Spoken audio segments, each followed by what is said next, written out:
दोस्तों, अमेरिका और पश्चिमी देशों के दिमाग में एक बात जो बहुत जमाने से घर कर गई है कि अगर भारत और रूस के बीच हथियारों की डील खत्म करा दी जाए तो भारत रूस का साथ छोड़कर हमारे साथ आ जाएगा।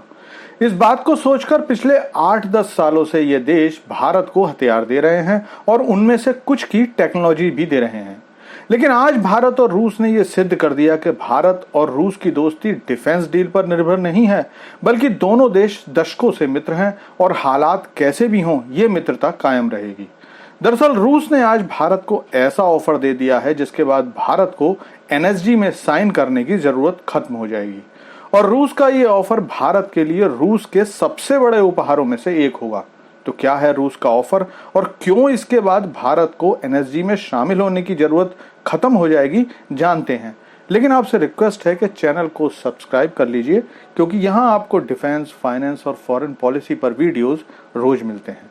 तो दोस्तों, रूस ने भारत को हर उस संकट से उबारा है जब भारत की मदद के लिए कोई आसपास भी नहीं था, और इसीलिए जब भी पश्चिमी देश भारत को रूस से अलग करना चाहते हैं, इनमें से कोई ना कोई देश मित्रता को नई ऊंचाई पर ले जाता है। इसी क्रम में आज खबर आ रही है कि रूस ने दुनिया में पहली बार भारत को फ्लोटिंग न्यूक्लियर पावर प्लांट की पेशकश की है। वैसे तो ये बात इसलिए बहुत ज्यादा खास हो जाती है क्योंकि अभी तक ये टेक्नोलॉजी अमेरिका, फ्रांस, जर्मनी किसी के भी पास नहीं है। लेकिन इससे भी ज्यादा बड़ी बात यह है कि इतनी क्रिटिकल टेक्नोलॉजी रूस ने अपने सबसे नजदीकी माने जाने वाले चीन को ऑफर नहीं की है, बल्कि इसके लिए रूस ने भारत को चुना है, जिसे देखकर यकीन मानिए केवल पश्चिमी देश ही नहीं बल्कि चीन और पाकिस्तान भी जल भुन जाने वाले हैं। लेकिन अब बात करते हैं कि इस ऑफर में भला रूस ने क्या क्या दिया है। तो दोस्तों, रूस ने कुल 3 ऑफर भारत को दिए हैं। इनमें पहला ऑफर यह है कि रूस भारत के सेकंड जनरेशन न्यूक्लियर प्रोग्राम को आगे बढ़ाएगा। मतलब यह कि भारत में अब और भी न्यूक्लियर रिएक्टर रहेंगे जिससे भारत और ज्यादा बिजली पैदा कर पाएगा।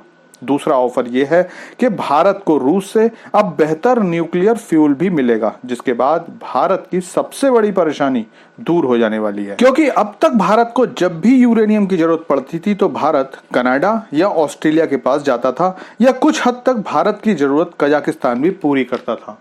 लेकिन इन देशों से डील जब होती थी तो उसके बाद उसके रिन्यूअल में बहुत ज्यादा दिक्कत आती थी। जैसे कनाडा से भारत की यूरेनियम डील 2015 में हुई थी, लेकिन उसके बाद जब 2018 में भारत ने फिर से कनाडा से यूरेनियम के लिए कहा तो कनाडा ने मना कर दिया, जिसके बाद भारत को ऑस्ट्रेलिया के पास जाना पड़ा।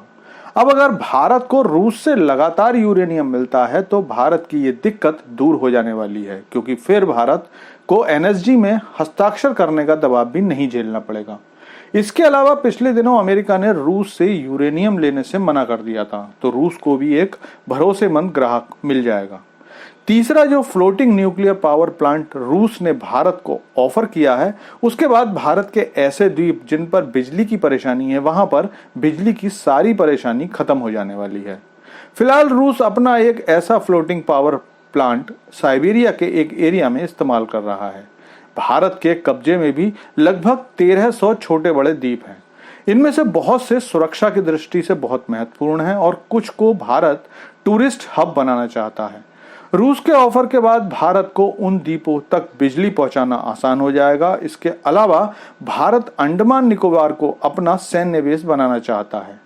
अब तक अंडमान निकोबार की बिजली डीजल से बनाई जाती थी, जो बहुत ज्यादा महंगी पड़ती है।